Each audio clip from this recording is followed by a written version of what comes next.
You see, as it is on earth, so it is in heaven. And so if you could imagine that when you have sent abroad for some consignments, and they have arrived in England, they have to go through a custom. They have to go through a check-in point. And as all truths are parallel, as it is on earth, so it is in the spiritual realm. So we have to know that when God has dispatched to us our goods, whatever it is we've prayed for, whatever he has decided he's going to bless us with, and we are not seeing that thing, it's no point crying and say, oh, poor me, and all this kind of thing. We need to know that they have been confiscated. Because there's some custom officers that you can't see in the natural, but they're there in the spiritual. They're in the spiritual realm, waiting for your goods to confiscate them. And that's why sometimes we don't see our breakthrough. We're wondering, why is it that I'm praying, I've asked the man or woman of God to pray for me, and I can't see any breakthrough? You need to keep praying until something happens. Keep that warfare going. Don't just think that I pray once and that's enough. There is no doubt that with this revelation, your heart will burn with rage at the sight of these divine packages waiting to be cleared at the port, manned by the enemy's evil personnel. With this discovery, I guess you will venture to invade the enemy's territory with the intention and determination to recover all that has been stolen from you.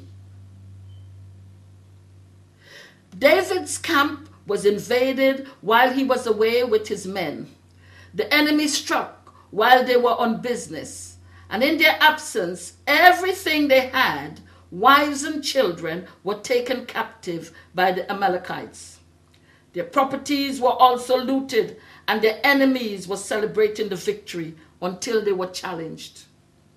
When David and his men first saw what the enemy had done, they wept bitterly.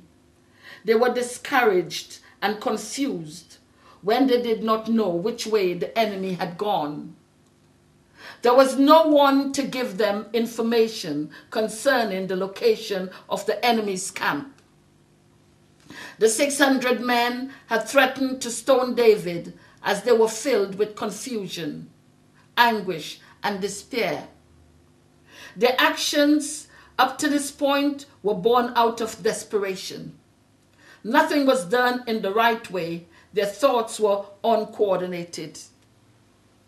See, everybody was just thinking of how it affected them, what they have been deprived of. So there was no unity.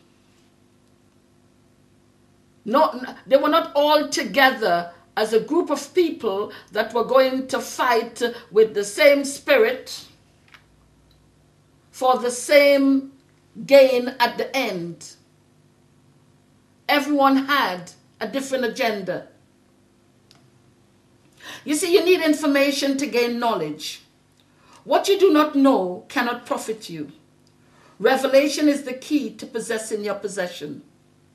You have to locate where the enemy has kept what he has stolen from you.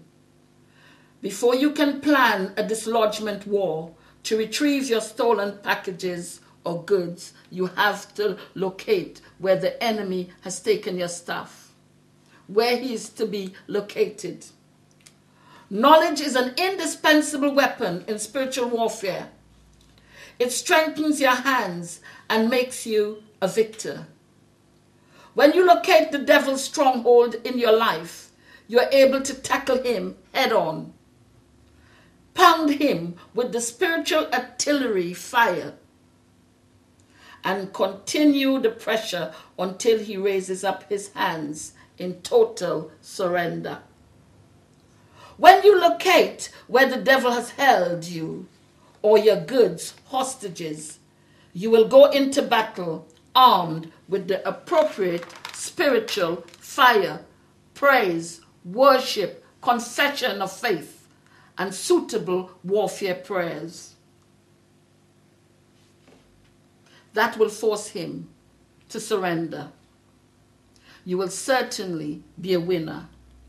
In David's case, it was his wives and the wives of his other followers who was taken hostage. David did not hesitate. He went straight into effecting the release of the captives. In what way has the devil held you or your substances hostage or in captivity? Are you childless because the devil has seized your divine packages which contain your children?